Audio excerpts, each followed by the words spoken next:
Good morning students. मैं आज आपको कृतिका भाग 1 के पाठ 2 मेरे संग की औरतें के बारे में संक्षिप्त परिचय देने जा रही हूँ।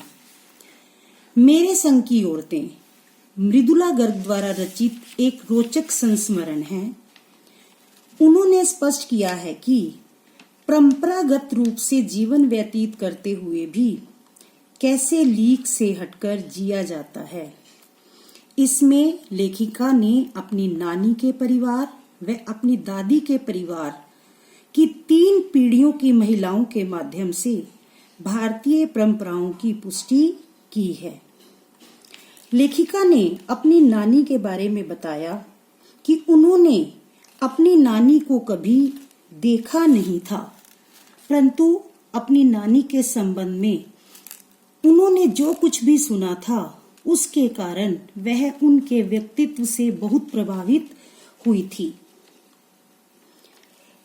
लेखिका की मां की शादी से पहले ही उनकी नानी की मृत्यु हो गई थी। वे पूर्णतः अनपढ़ थी, जबकि लेखिका के नाना विलायत से बैरिस्ट्री पढ़कर आए थे तथा विलायती ढंग से ही जीवन जीते थे। नानी बड़े ही साधारण ढंग से जीती थी। वे अपनी पसंद नापसंद को कभी अपने पति पर थोपती नहीं थी। लेकिन लेखिका की नानी अपनी मृत्यु से पहले अपने पति के मित्र स्वतंत्रता सेनानी प्यारेलाल से मिली और उन्होंने वचन लिया उनसे कि वे उनकी बेटी का विवाह यानी कि लेखिका की मां का विवाह स्वतंत्रता सेनानी से करवाएंगे। नानी की मृत्यु हो गई।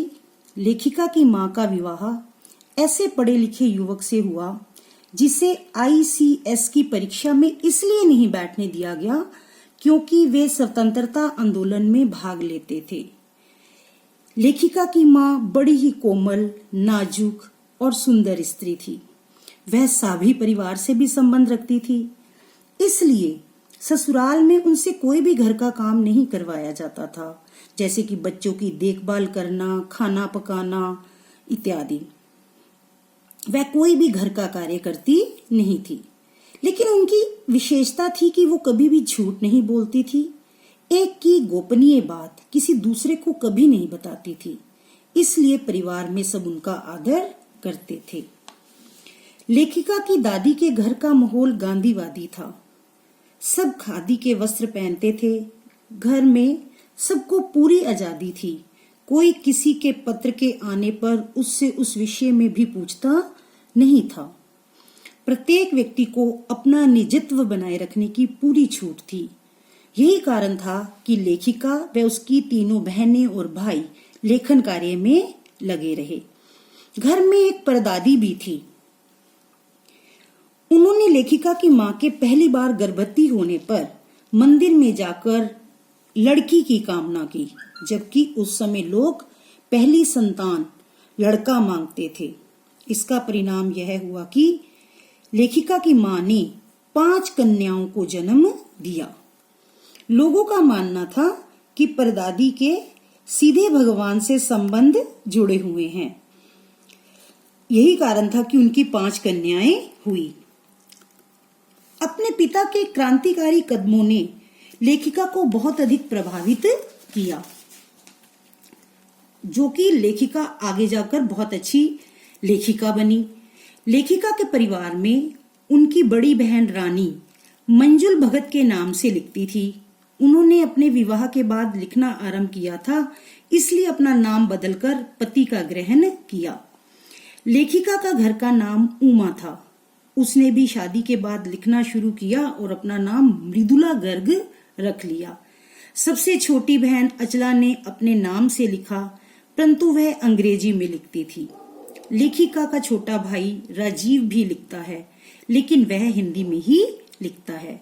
इस प्रकार लेखिका के परिवार के 4 सदस्य लिखते हैं। लेखिका और उसकी बहनों में एक बात सामान्य थी। उन्होंने शादी के बाद कभी भी अपने घर परिवार को परंपरागत तरीके से भले ही ना चलाया हो, परंतु अपने परिवार को कभी तोड़ा भी नहीं। एक बार शादी की और उसे निभाया। उनके वैवाहिक जीवन में उतार चढ़ाव रहे। कई बार तो बात तलाक तक भी पहुंची, परंतु उन्होंने कभी शादी को टूटने नहीं दिया। लगभग सभी ने अपने आप को व्यस्त रखने के लिए लिखना आरंभ कर दिया। उनका विश्वास था कि पुरुष बदलने से कोई भी प्रयोजन सिद्ध नहीं होता। घर के अंदर भी अपने ढंग से जीवन व्यतीत कर लो तो यह बहुत गर्व की बात है। तो ये था इस पाठ का, इस संस्मरण का एक छोटा सा परिचय। मैं चाहूंगी कि आप इस पाठ को एक बार दोबारा पढ़ें और कल फिर हम इसके प्रश्न उत्तरों पर चर्चा करेंगे। धन्यवाद।